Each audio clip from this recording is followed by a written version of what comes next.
Salut à tous, bienvenue sur Garage Bagnole et Rock'n'Roll. Aujourd'hui c'est un jour très spécial, je viens de recevoir mon procès verbal de réception à titre isolé. Et ça veut dire que je vais bientôt pouvoir immatriculer la Ford Mustang, le cheval bleu, le Blue Horse.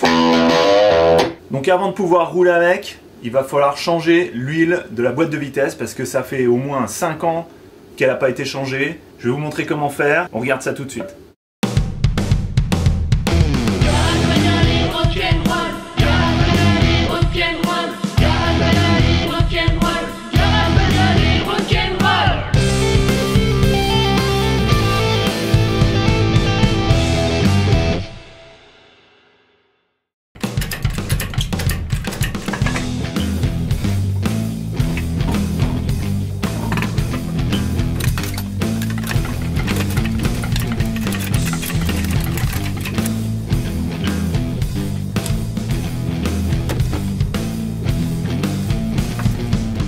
J'ai un super chariot de visite qui est très pratique, qui est très bien fait. Mais pour le travail que j'ai à faire, je ne vais pas l'utiliser. Je vais plutôt m'allonger sur un carton au sol de manière à avoir plus d'appui pour pouvoir dévisser les bouchons de vidange. Parce que sur la boîte de vitesse là, ils sont serrés au max. Donc sur cette voiture, le moteur se trouve ici. La boîte de vitesse, elle est là. On a ici le bouchon de vidange. Et juste au-dessus, le bouchon de remplissage. Donc avant de dévisser le bouchon de vidange, je vais m'assurer que le bouchon de remplissage s'enlève bien de manière à pouvoir être sûr de remplir la boîte de vitesse après. Donc pour dévisser le bouchon, j'utilise ma barre de distension avec un petit convertisseur du demi-pouce vers 3/8 de pouce. Hein, puisque c'est tout simplement un embout carré qu'il faut mettre ici. Allez.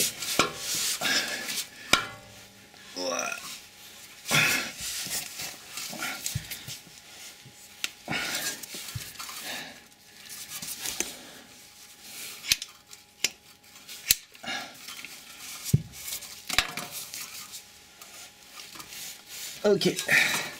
Ça commence à venir.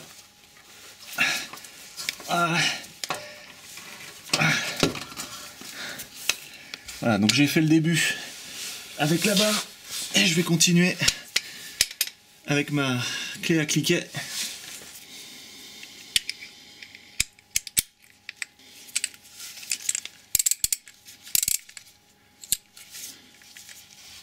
Ok.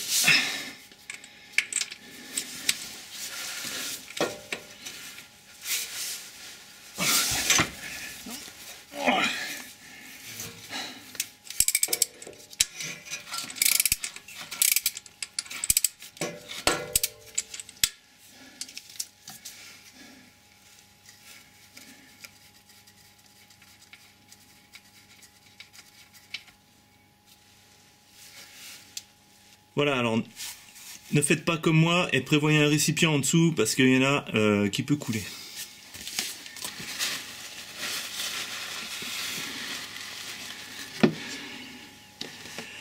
Ok, je nettoie le reste tout à l'heure. On nettoie un petit coup le bouchon.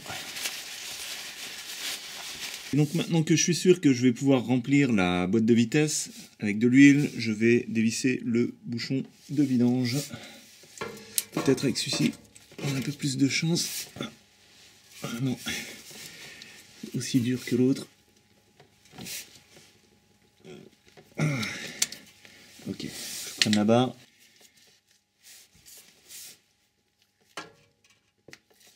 Ok.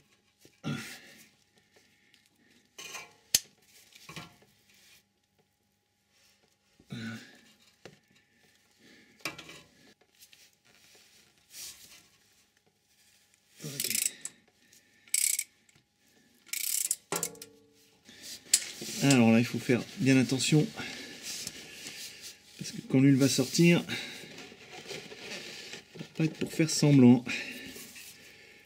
Donc je monte ma bassine juste en dessous.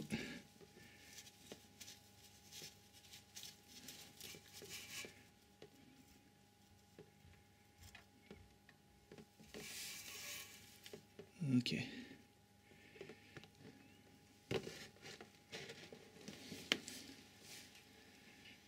Et voilà, on laisse se vider complètement. Moi, pour être sûr que c'est bien vide, bah, je laisse vraiment goûter pendant 1 heure ou 2, tranquillement.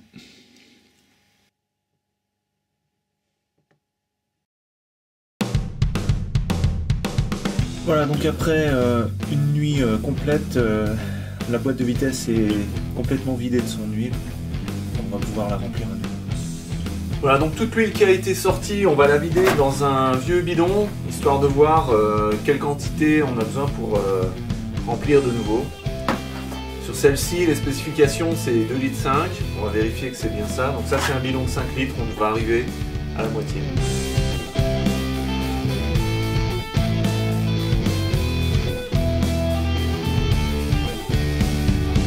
C'est intéressant aussi de regarder au fond pour voir si on n'a pas des débris de métaux. Dans ce cas-là, ça va, l'huile est propre, donc c'est une bonne nouvelle. Ça veut dire que la boîte de vitesse n'a pas été trop usée. Et là, on voit donc 1, 2. Donc là, on a un petit peu moins de 2,5 litres, mais voilà. Donc on va remettre à peu près 2,5 litres dans la boîte de vitesse. L'huile que j'utilise, c'est donc de l'huile pour boîte de vitesse automatique Dexron 3. Celle-ci vient de chez Directlube, je vous mets le lien dans la description. Et pour remplir la boîte, j'utilise tout simplement une petite pompe qu'on trouve vraiment pour 2 ou 3 euros dans tous les magasins de bricolage. C'est les petites pompes qui sont vendues avec les poêles à pétrole. Donc ça c'est très pratique, je vais vous montrer comment faire. Donc avant de remplir la boîte et de revisser les bouchons, on va nettoyer les bouchons, en particulier le filet, puisque comme vous le voyez, il est très rouillé. Si je vous le montre ici, il est très rouillé. En plus, celui-ci, c'est le bouchon de vidange. Vous voyez que le propriétaire précédent, bah, il y est allé avec une pince, tout simplement, pour le dévisser. Et il a laissé des grandes entailles dans le filet. Voilà, donc moi je vais utiliser un outil à air comprimé pour le nettoyer. On peut le faire aussi à la brosse avec des fils métalliques, mais ça prend plus de temps.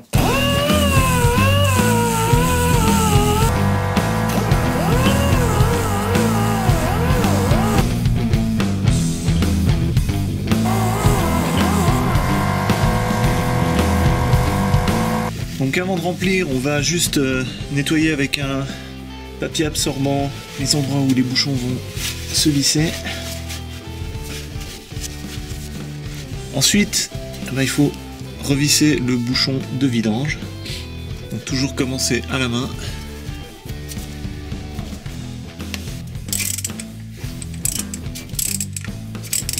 Donc pour le serrage, il doit y avoir un couple. Alors je ne le connais pas et voilà, je vais laisser comme ça, et pas besoin de serrer comme un bœuf. Parce que ça va pas s'envoler. On va insérer le côté flexible de la pompe dans l'orifice de remplissage et on va pomper l'huile de boîte de vitesse dedans. On va remplir jusqu'à ce que ici on arrive à ce niveau-là. Dès que ça commence à goûter un petit peu d'ici, on arrête de pomper. Voilà, donc on met le tube rigide dans le bidon et l'embout flexible va aller dans la boîte de vitesse. On vérifie qu'ici c'est bien fermé pour pas qu'il y ait d'air qui rentre et puis on n'aura plus qu'à pomper.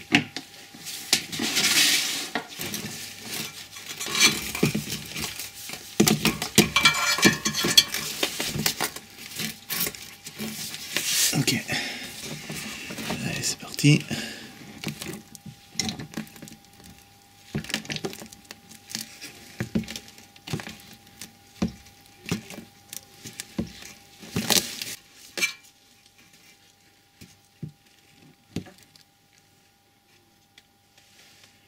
Ok, donc là on a l'huile qui ressort.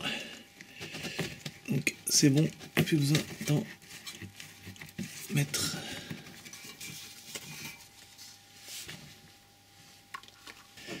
Donc je remets en place le bouchon.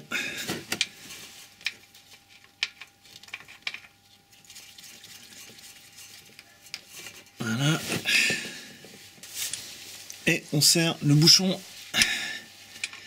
pas trop fort. C'est pareil, ça ne va pas s'envoler. Donc on sent que ça résiste suffisamment. Voilà. Pas besoin de plus. Une fois que les deux bouchons sont mis, on peut nettoyer avec du nettoyant frein. J'en mets sur un papier. Voilà.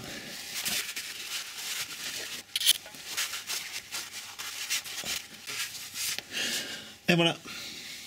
Voilà, donc la boîte de vitesse est vidangée. Maintenant, tant qu'on y est, on va faire le différentiel à l'arrière. C'est bien de le faire en même temps. Lui aussi, ça fonctionne avec des engrenages, donc il faut de l'huile pour que tout ça se passe bien, parce que sinon, c'est métal contre métal.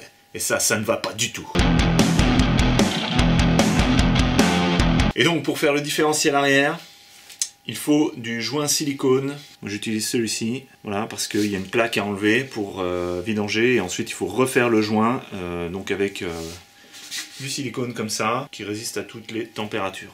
Donc voilà le différentiel. Celui-ci il a un certain âge, et on peut voir le bouchon de remplissage ici, là, et qui est bien rouillé. Donc ce qu'on va faire d'abord, c'est qu'on va balancer de la WD-40 pour espérer pouvoir le dévisser.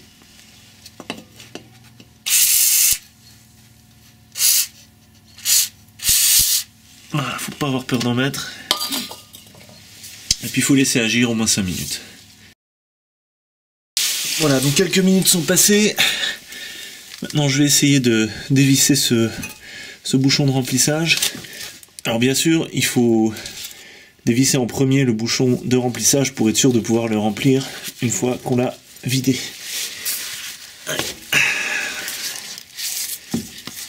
Impeccable.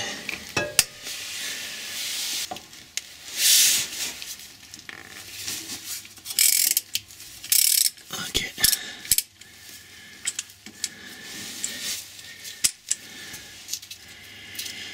Voilà, donc j'ai mis une bassine en dessous au cas où il y aurait de l'huile qui s'échappe.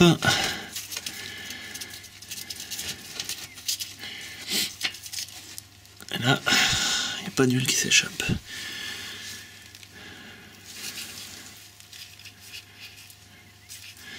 Donc là, vous voyez, sur ce bouchon, il y a un aimant qui a collecté plein de limailles de fer. Donc ça vient des engrenages du différentiel arrière.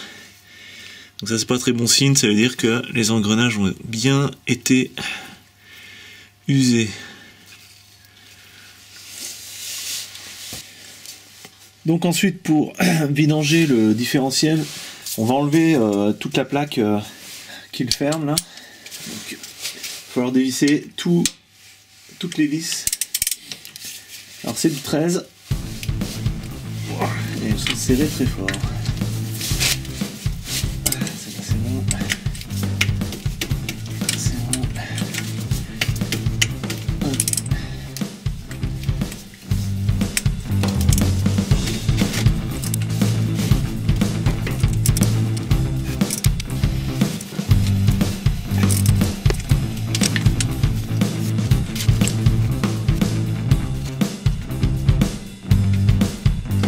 Ok, donc pour aller plus vite, moi je prends un outil pneumatique.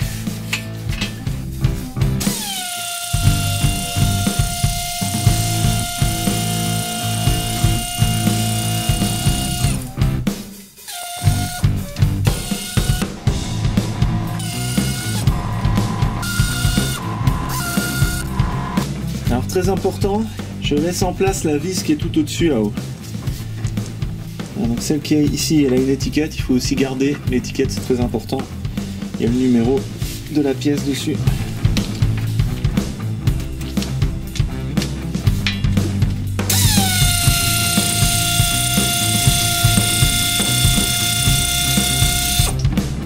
Voilà, donc la fameuse étiquette.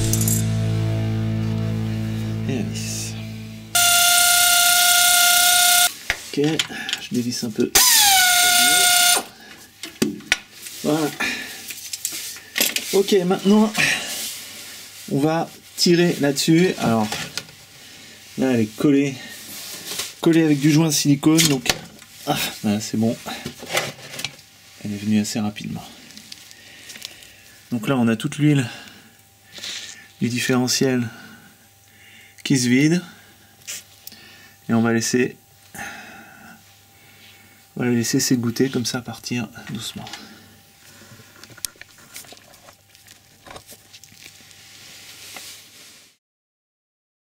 Ok, donc là le différentiel est presque vidé, donc je vais retirer la plaque complètement maintenant et puis on va terminer de nettoyer tout ça.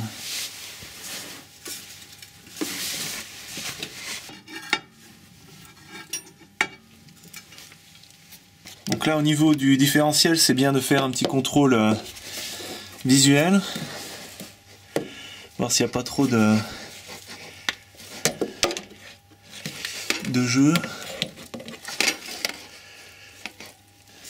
Ok, donc là pour vérifier l'état du différentiel, je tourne ici l'arbre de transmission et je regarde un peu comment ça se passe ici. Alors vous voyez que quand je tourne, eh ben, il y a énormément de jeu.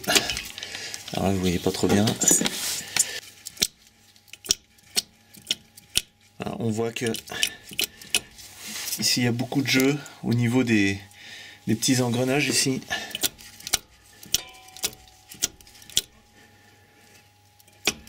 Donc là c'est un différentiel qui est déjà bien usé.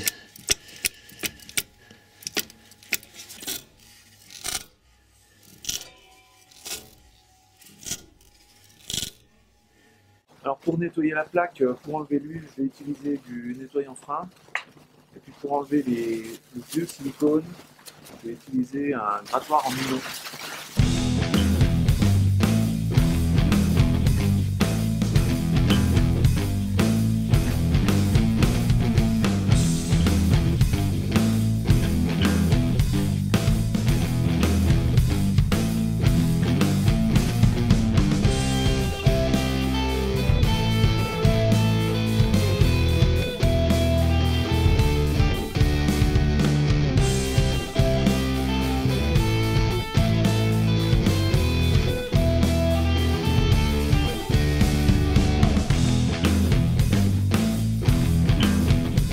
Voilà le résultat.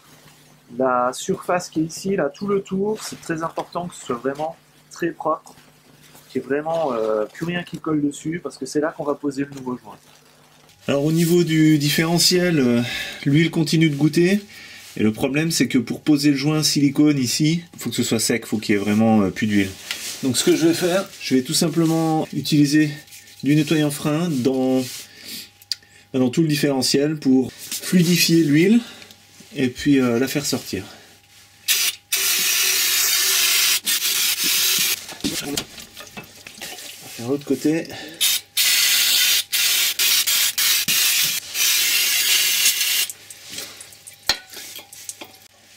Voilà, donc là c'est en train vraiment de se vider. On a même les particules de métal là qui arrivent. Maintenant je vais nettoyer avec du papier et sortir jusqu'au fond. Tant que ça reste au fond, on va pas pouvoir faire grand chose.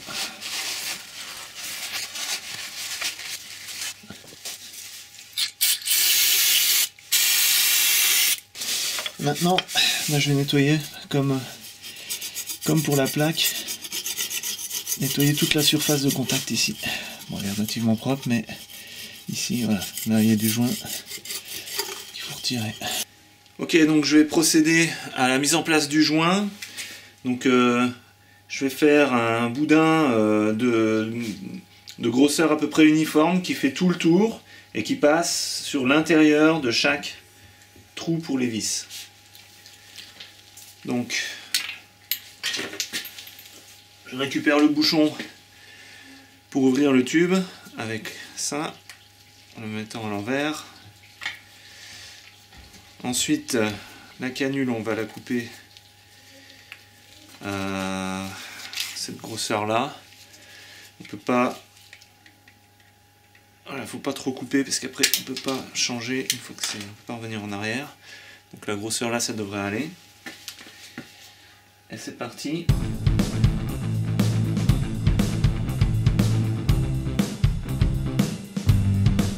Voilà, donc il faut faire ça tranquillement, prendre son temps, c'est un exercice de patience.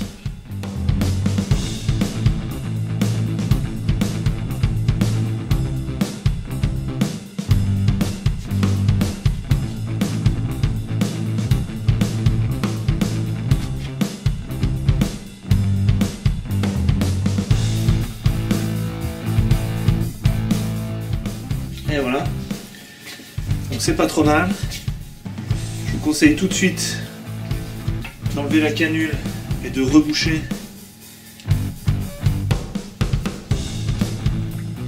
correctement votre tube parce que le silicone là ça sèche très vite. Ok, donc je passe un dernier coup de papier pour être sûr que c'est vraiment propre et sec. Voilà. Là, on est bon, on peut y aller. Et donc je prends une vis et ce sera celle qui va aller tout en haut, au milieu, là-haut. Donc maintenant, c'est l'opération délicate.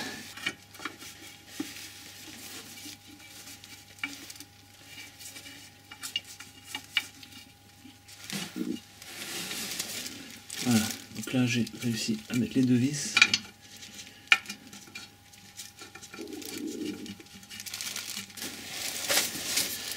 Je vais en profiter alors maintenant pour mettre les autres et on fait tout le serrage se fait à la main. Là je remets celle avec l'étiquette. Voilà.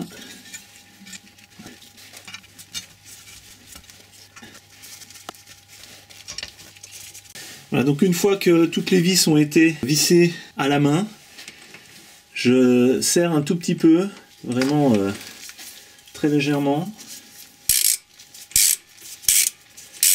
C'est juste histoire que le joint se fasse. Donc je prends l'outil ici et pas sur le manche hein, pour ne pas mettre de force.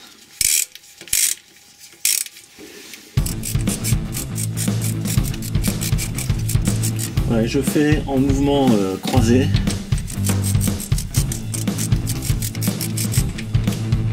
Un dernier tour pour être sûr que toutes les vis sont très serrées, légèrement serrées.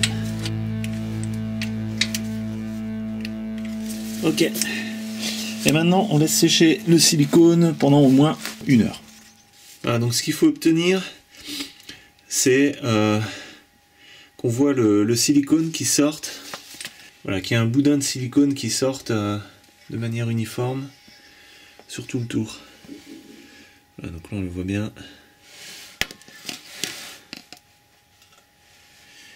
Donc là le joint est bien formé. Donc 1 heure est passée, on va procéder au serrage final. Donc avec la clé dynamométrique réglée sur 10 Nm, on va déjà faire un premier tour en serrant chaque vis en forme d'étoile. On y va.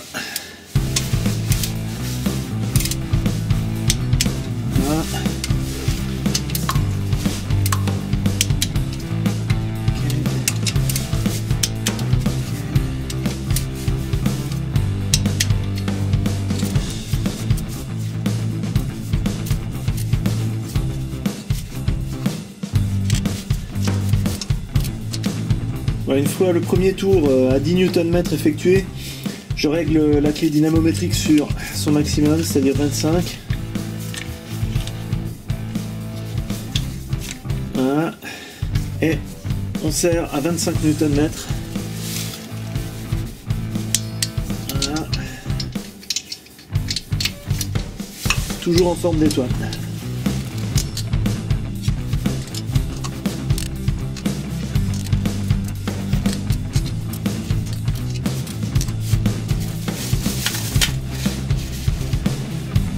Maintenant, tout ce qui reste à faire, c'est remplir le différentiel d'huile.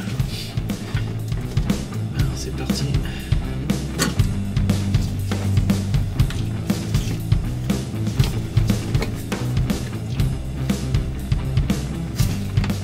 Donc là je mets de la 75W90.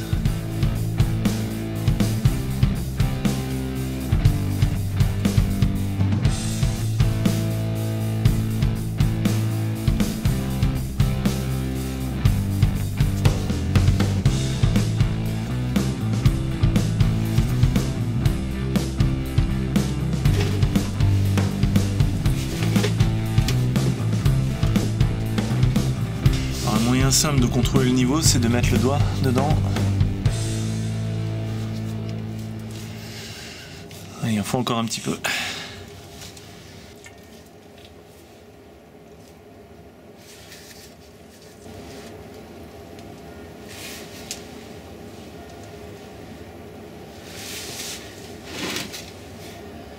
Ok, donc là c'est bon. Et je remets le bouchon.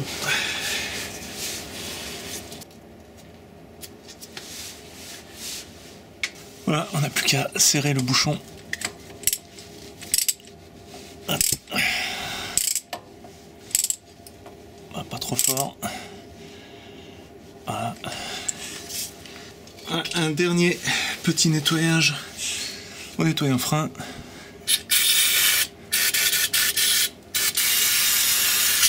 Voilà.